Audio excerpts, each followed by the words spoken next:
चारुदत्त कितना विश्वगीता शास्त्र का, जब तक वो इस शास्त्र में पढ़ा रहा तब तक उसने पापों को नहीं जाना। अर्थात यहाँ पर सीधी बात है कि यदि आप 7 व्यसनों से बचना चाहते हैं, जुआ खेलना, मांस खाना, मधु सेवन करना, परस्त्री का सेवन करना, चोरी करना, शिकार करना और भिक्षा करना, ये जो है ये 7 व्यसन है। इनसे मुक्ति का आचार्य देव कुंद स्वामी की और गुरुदेव हमेशा कहते कि एक व्यसन आ जाए जीवन में कि मैं शास्त्र पढ़े बिना जीवित नहीं रह पाऊंगा, तो जहाँ ये चीज आ जाए कि वहां पर आप संवित दृष्टि पक्के वाले हो जाओगे। इसीलिए यहाँ पर कहा है 7 व्यसनों से मुक्ति। और हम आपको कह रहे कि आप स्वाध्याय में लग जाए, स्वाध्याय के व्यसन हो जाए। और कहा था मल 25 होते हैं, 8 शंका की दोष, 8 मद, 6 अनायतन, 3 होना, ऐसा सम्यक दृष्टि होता है। अब हमने यहाँ पर कल 8 अंग जाने थे सम्यक दर्शन के। सम्यक दर्शन के 8 अंग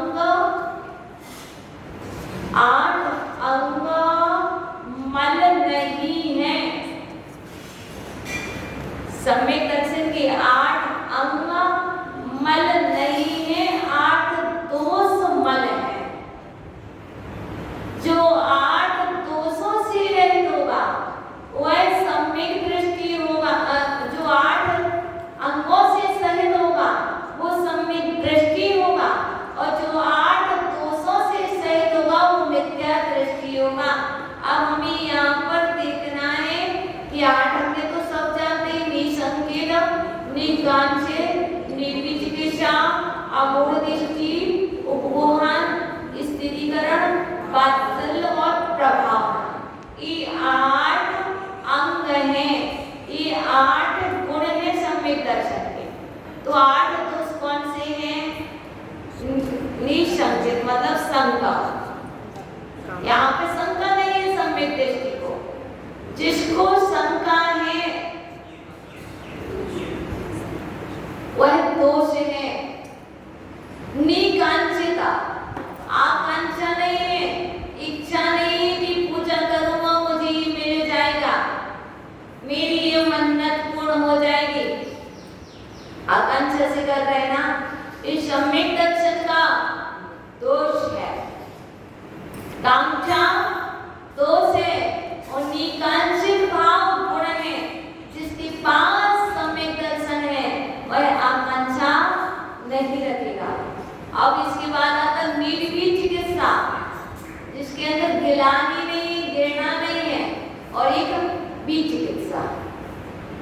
दोष कौन सा? निर्वीर चिकित्सा दोष है कि बीज चिकित्सा दोष है? बीज चिकित्सा दोष है, निर्वीर चिकित्सा गुण है। निर्वीर चिकित्सा का मतलब क्या होता? किसी को वमन हो रहा, वो कौन थी? रेवती रानी थी ना, साधु को वमन हो गया, लेकिन उन्होंने रेवती रानी ने मुंह नहीं खुलाया, नाक बंद नहीं की, मतलब इसलिए यदि ये सारी चीजें, तो जो सम्यक दृष्टि होता है उसके पास निर्वीर चिकित्सा नाम का गुण होता है। वह गिलानी नहीं करता है और गिलानी को जीतता है। इसके बाद उपगोहन नहीं, अमूढ़ दृष्टि। अमूढ़ दृष्टि गुण है कि मूढ़ दृष्टि गुण है?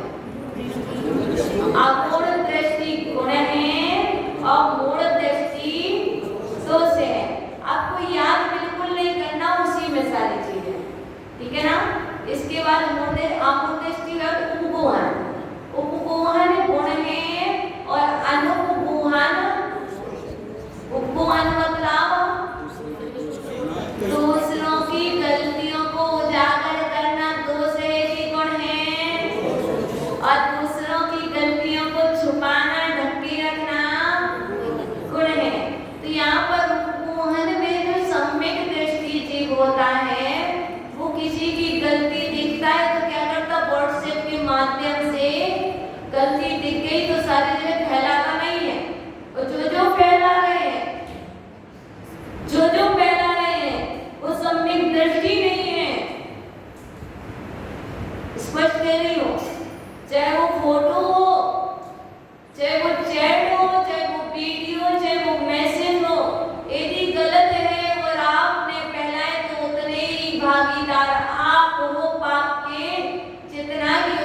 सोचा। इसलिए मोबाइल बहुत बड़ा साधन है। मोबाइल बहुत बड़ा साधन है नरक ले जाने का। बहुत अच्छे से सुन लेना। और मोबाइल बहुत बड़ा साधन है, यदि सदुपयोग करोगे तो स्वर्ग ले जाने का। संभल के चलाना। जिस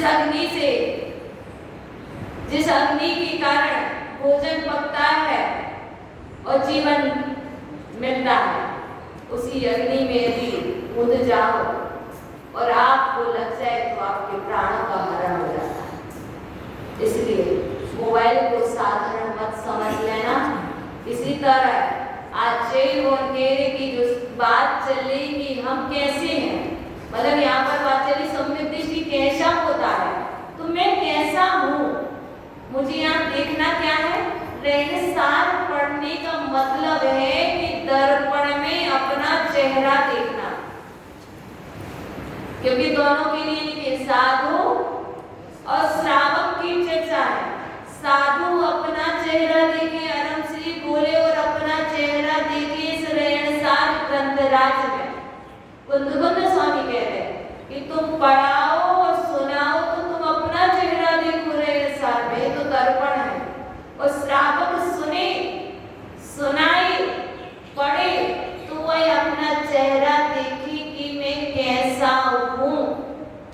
तो बात चल रही है उपगोहन।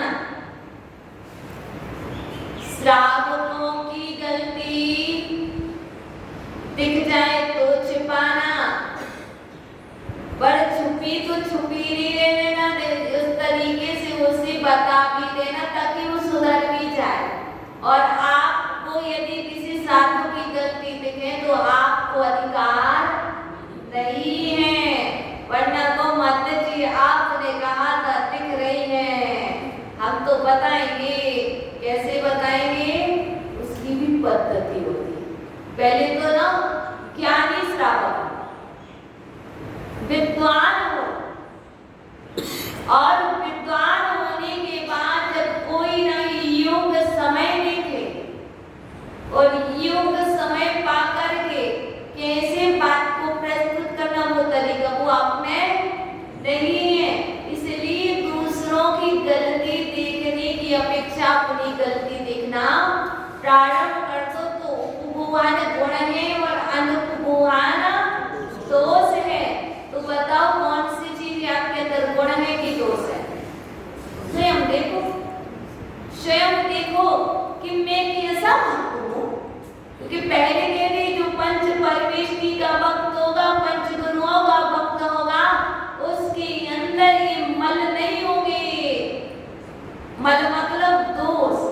जिसके अंदर ये 25 दोष है वो पंच गुरु का भक्त हो ही नहीं सकता कुंद स्वामी की दृष्टि में। तो अभी देखते जाओ कि कुंद स्वामी से हमें पास की डिग्री मिलती है कि फेल भी मिलती है। यह देखना कि 33% पास होते हैं। कितने परसेंट पास होते हैं? यदि 33 भी तुम्हारे अंदर गुण दिख जाए तो हम मान लेंगे कि 33% पास हो। क्योंकि अभी यहाँ पर 72-78 गुणों की बात करेंगे कैसे होते हैं हम। सच्चा श्रावक कैसा होता है, पंचगुरु का भक्त कैसा होता है। इसलिए ठीक है ना, उपगोहन। फिर आता है स्थितिकरण। स्थितिकरण मतलब यदि जिस पद पर थे उस पद से स्थिति गिर चुकी है तो उसको वापस से पुनः स्थिर कर देना स्थितिकरण है। और आप स्थितिकरण दोष है और गिरा देना। हम लोग गिरते हुए को और गिराते हैं, लेकिन आंचल और गिरते हुए को संभाल लेना, उसका नाम है स्थिति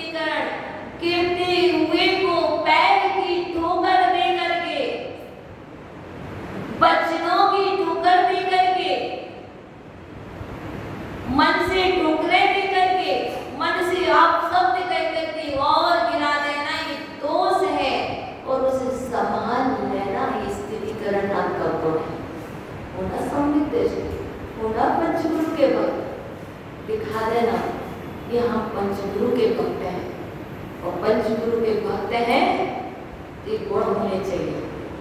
अजय गुण के स्थिरीकरण। इसके बाद वात्सल्य की अवात्सल्य, वात्सल्य गुण है कि अवात्सल्य गुण है?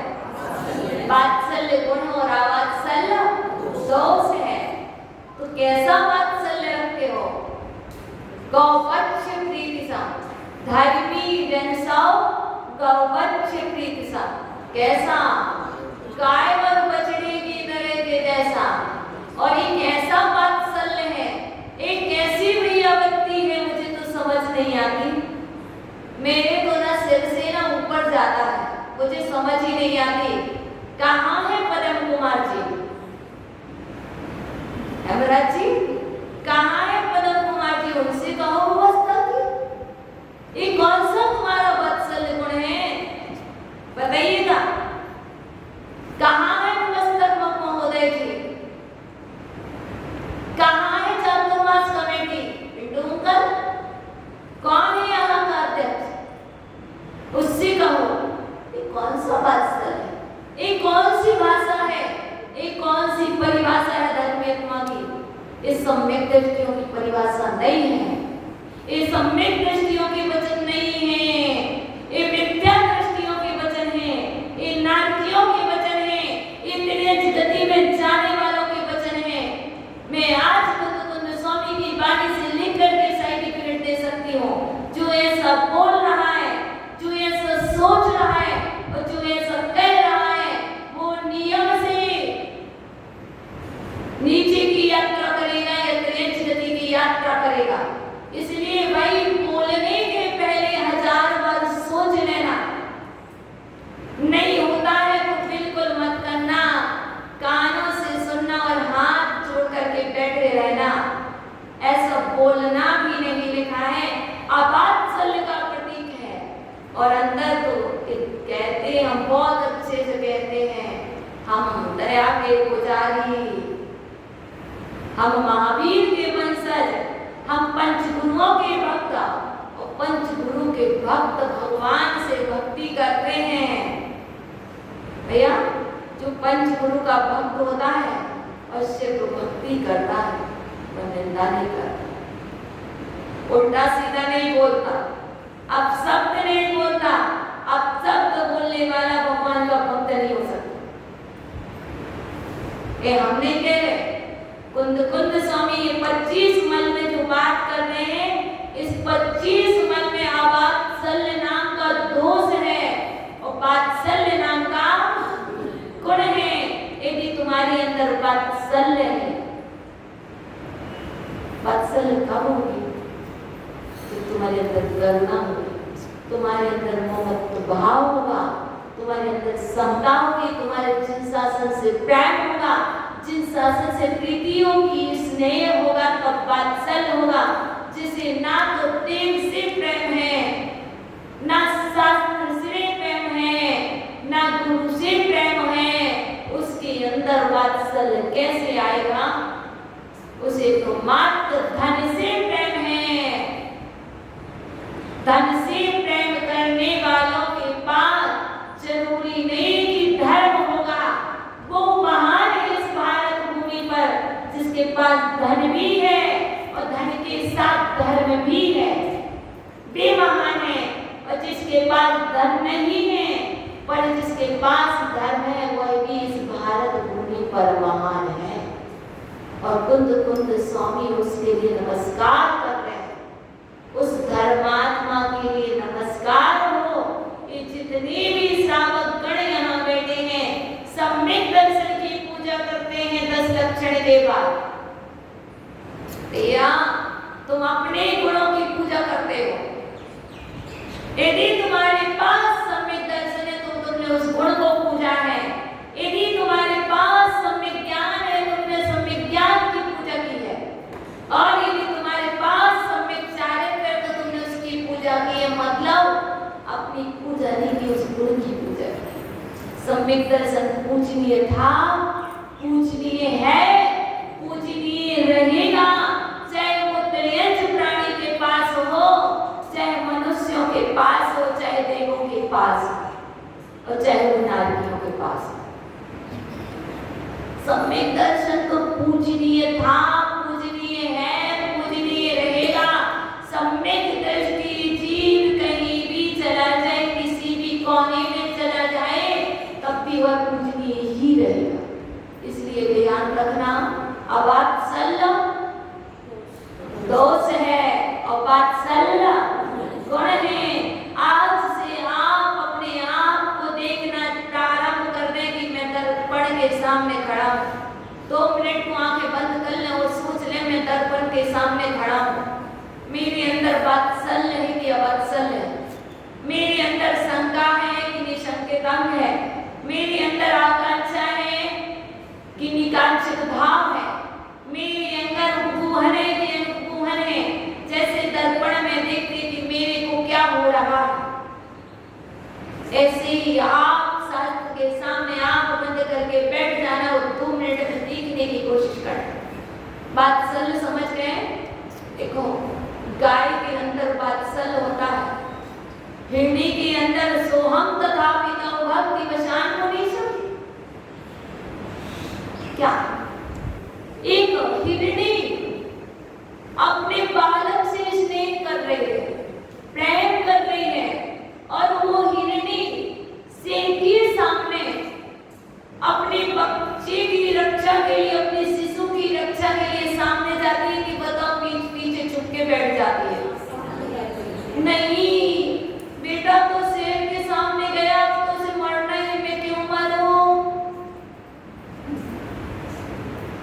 भाई बताइए, जहां एक हिरणी त्रियंच नदी की प्राणी, त्रियंच जीव के अंदर वो वात्सल्य है कि यदि उसका शिशु, उसका बालक शेर के सामने आए तो वो हिरणी स्वयं उस शिशु की रक्षा के लिए उस शेर का सामना करती है। और एक सुअर वात्सल्य के कारण, भक्त होने के नाते गुफा में शेर जा रहा है, वो निराश साधना कर रहे, तो वो सुकर त्रियंच नदी का प्राणी वह शेर से भिड़ जाता है। क्यों? और अपने प्राण छोड़ देता है। क्यों? जिसके अंदर वात्सल्य होता है, चाहे वो शेर हो, उसके सामने आएगा, चाहे वो सुकर क्यों हो, निर्बल क्यों ना हो, फिर भी जिसके पास वात्सल्य है वह डरेगा नहीं। उसे ये सिर्फ श्रद्धा रहेगा कि मैं भक्त हूँ, मैं अपनी भक्ति नहीं छोड़ूंगा, मैं रक्षा में हमेशा तत्पर खड़ा रहूंगा। ये है वात्सल्य। वात्सल्य ऐसा नहीं है कि राखी बांध देना, गिफ्ट दे देना, माला पहना देना, तिलक लगा देना, मुकुट लगा देना, इसका नाम वात्सल्य नहीं है। वात्सल्य उसका नाम है कि जिसके अंदर कांटा चुभा हुआ है, जिसके अंदर एक मुंशी हुई है जो पीड़ा पहुंचा रही है, उस पीड़ा को बाहर निकाल देने का नाम वात्सल्य है। और जाकर के उसे काटे चुभाना, इसका नाम वात्सल्य नहीं है। तो वात्सल्य सीखना चाहते हो तो कुंद स्वामी से सीखो। वात्सल्य सीखना चाहे तो वो कुंद स्वामी विदेह क्षेत्र गए थे, और विदेह क्षेत्र में कहा है कौन सा कीड़ा आ गया है? श्रीमंदर भगवान से पूछ रही कौन सा कीड़ा आ गया है? श्रीमंदर स्वामी ने कहा एक कीड़ा नहीं, ये आचार्य भुवन कुंद स्वामी है। ये मंदलोक से और ऐसे हाथ पर उठा लिया, जहाँ वात्सल्य होता है कोई भी जीव जंतुओं से हाथ कर बिना पुकार मंत्र सुनाया जाता है। और तुम नमोकार मंत्र ना सुना पाओ तो उनका त्याग कर देना। नमोकार मंत्र सुनाने की सामर्थ्य ना हो तो निंदा भी मत करना, क्योंकि हम वात्सल्य गुण से भरना है। अवात्सल्य दोष को निकालना, अवात्सल्य दोष है, अवात्सल्य मवाद है, अवात्सल्य पस है, अवात्सल्य अशुद्ध रक्त है। जिसके अंदर में अशुद्ध रक्त होगा उसे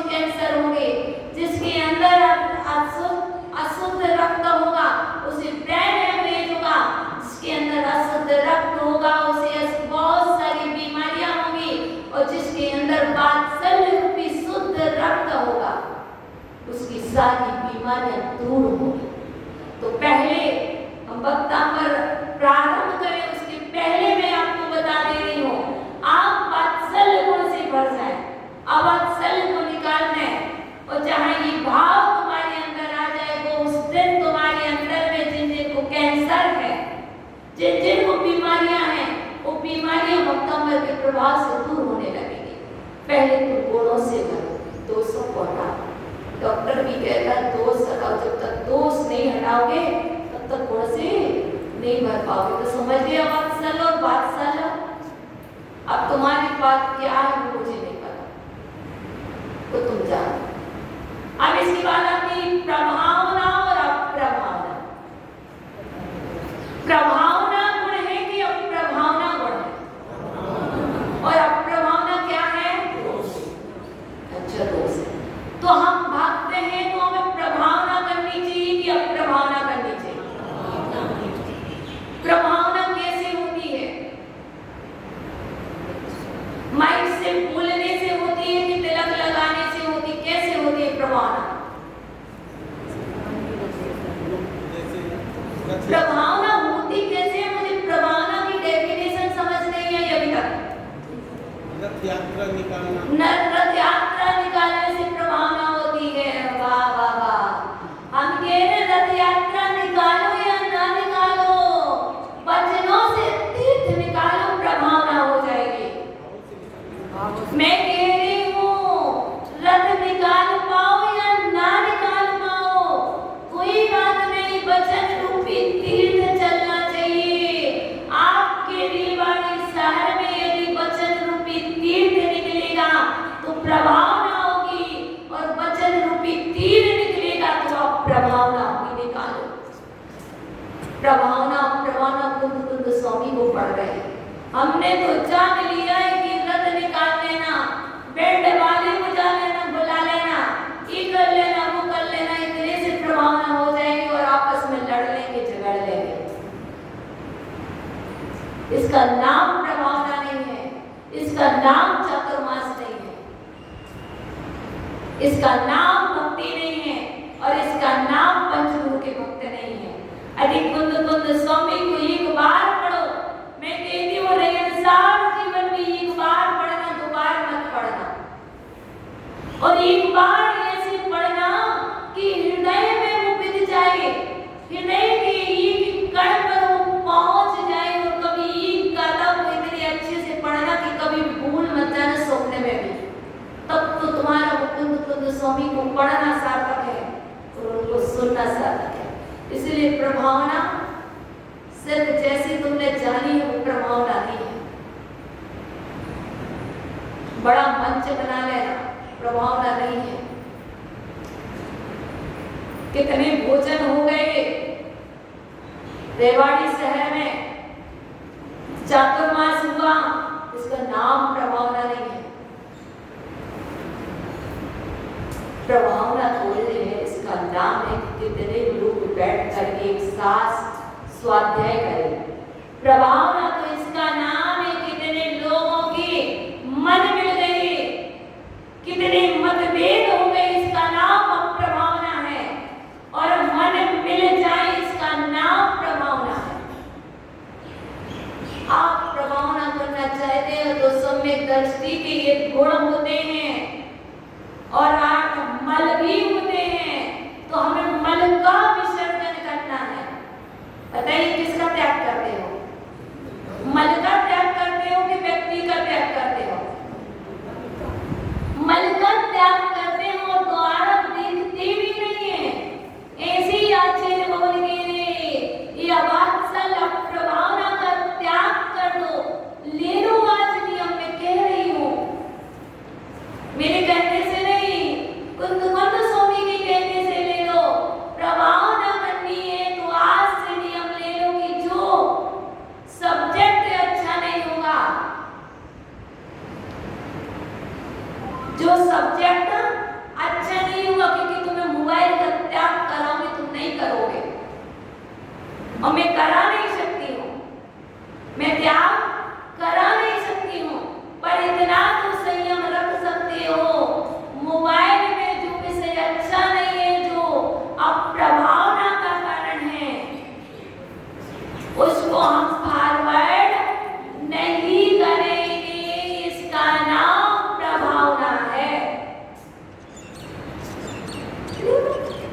ले पाओ तो ले लेना, ना ले पाओ तुम्हारे हाथों में सेल लगाओ, ना ले पाओ मैं भी कहती हूँ, मोबाइल मन से चलता है।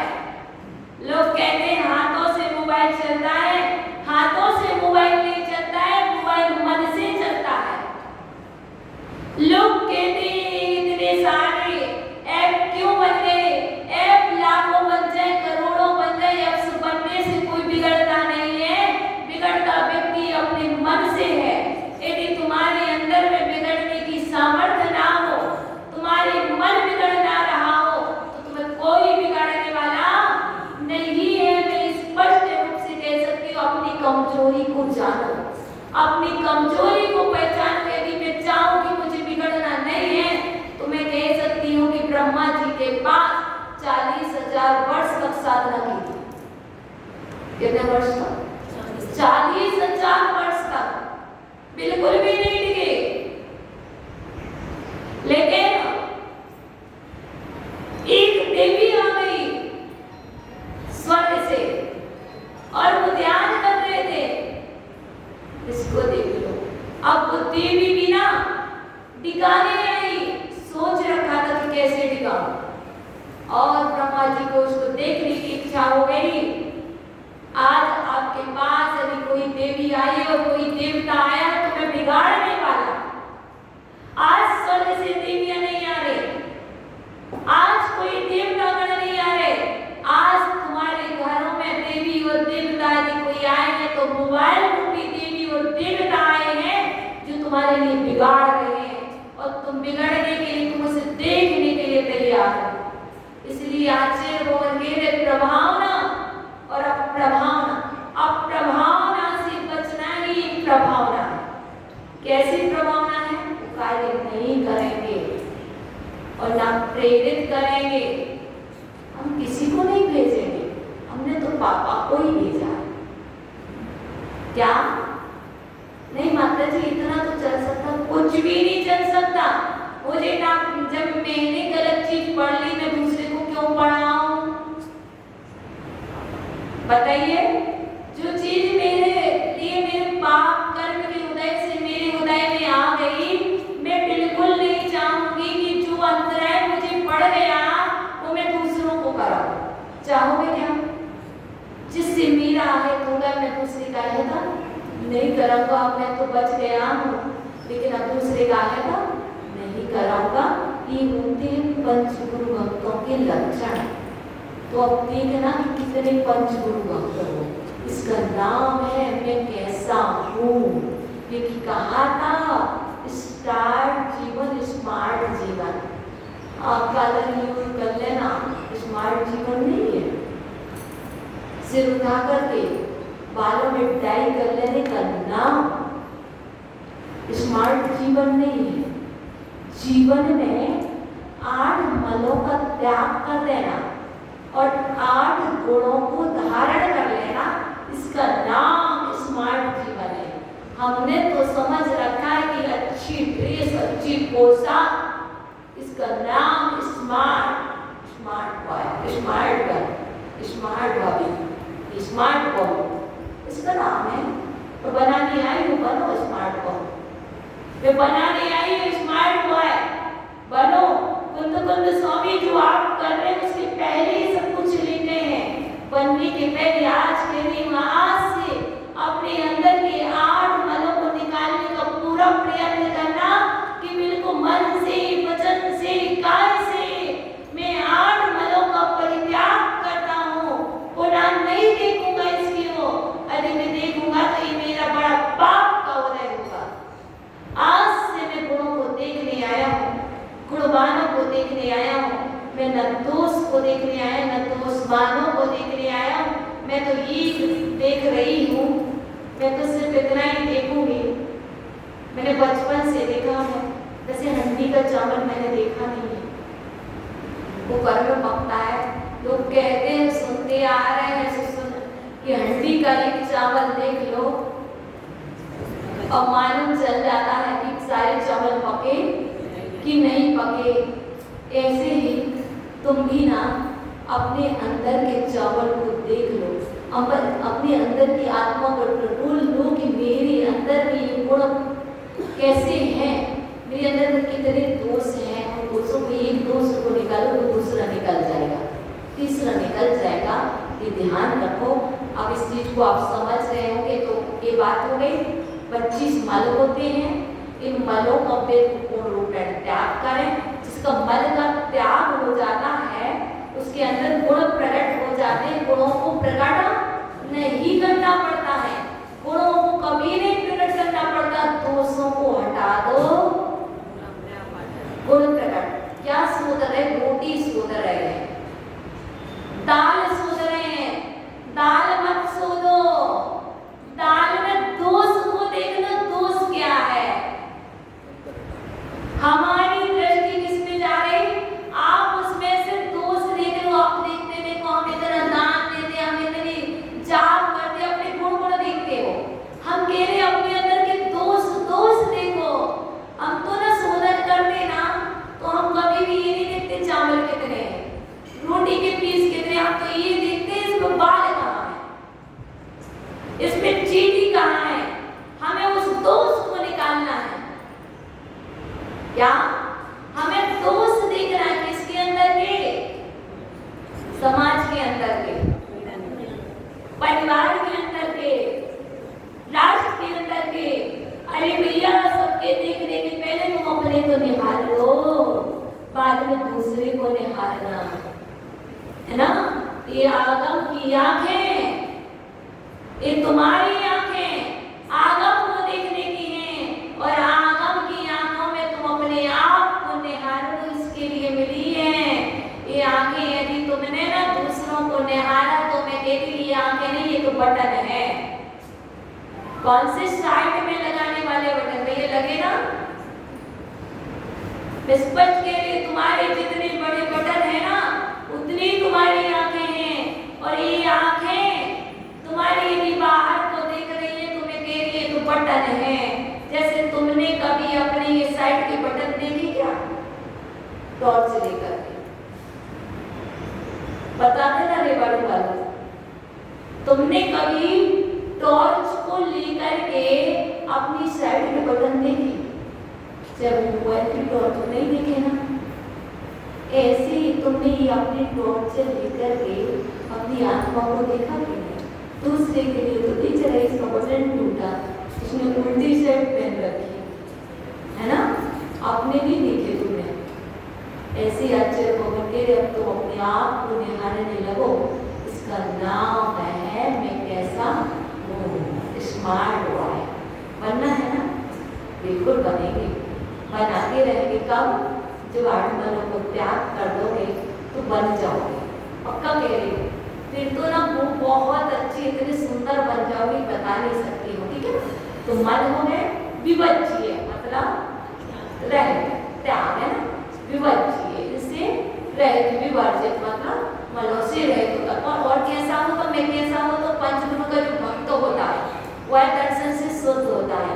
और 8 गुण का समग्र, 8 गुणों से सहित होता है। जो 25 गुणों से रहित होता है वो 8 गुणों से सहित होता है। और कैसा होता फिर वो? जिसके अंदर ये सब चीजें आ जाती, संसार, शरीर, भोग, निमित्त, जिसके अंदर गुण आ जाते हैं उसे संसार नहीं सुहाना है। शरीर से महत्व नहीं रहता है, भोगों से महत्व नहीं रहता है, निपीड़ों इससे निवृत्त हो जाता है। कौन?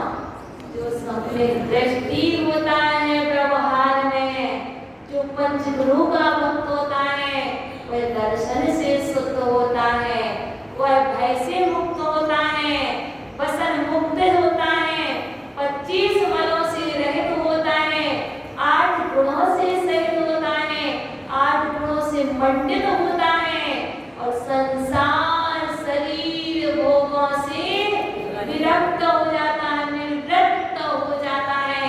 ऐसा होता है स्मार्ट श्रावक, ऐसा होता है सम्यक दृष्टि श्रावक। उसे कहा जाता है ये श्रावक।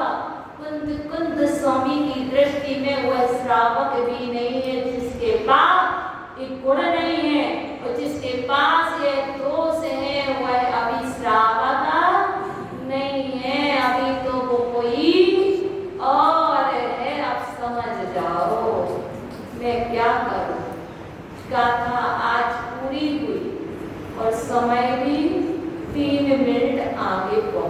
गया है। गण बहिरात्मा का लक्षण इत्यादि चीजें आएंगी, उसमें भी अपनी ही परेशानी चल रही है। यहाँ पर मुझे सिर्फ 2 ही चीजें मिल रही हैं, मैं अपने आप को देखूं, आप अपने आप को देखें। बट मेरा कार्य है प्रवचन करना, तो व्यवहार में उतारना, व्यवहार में ही उपदेश होता है। तो उपदेश देने का मतलब मैं तुम्हारे दोष नहीं देख रही हूँ, तुम्हें जगा रही हूँ कि तुम जग जाओ। यदि तुम नहीं जाओगे तो तुम्हारा पतन हो जाएगा। मेरे दोष देखना का उद्देश्य नहीं है, मेरे को सही बताने का उद्देश्य है। बुद्ध स्वामी ने कहा था, जो लिखा है उसे ही बोलना, कुछ और मन से मत बोल लेना। तो मैं प्रयास करूंगी,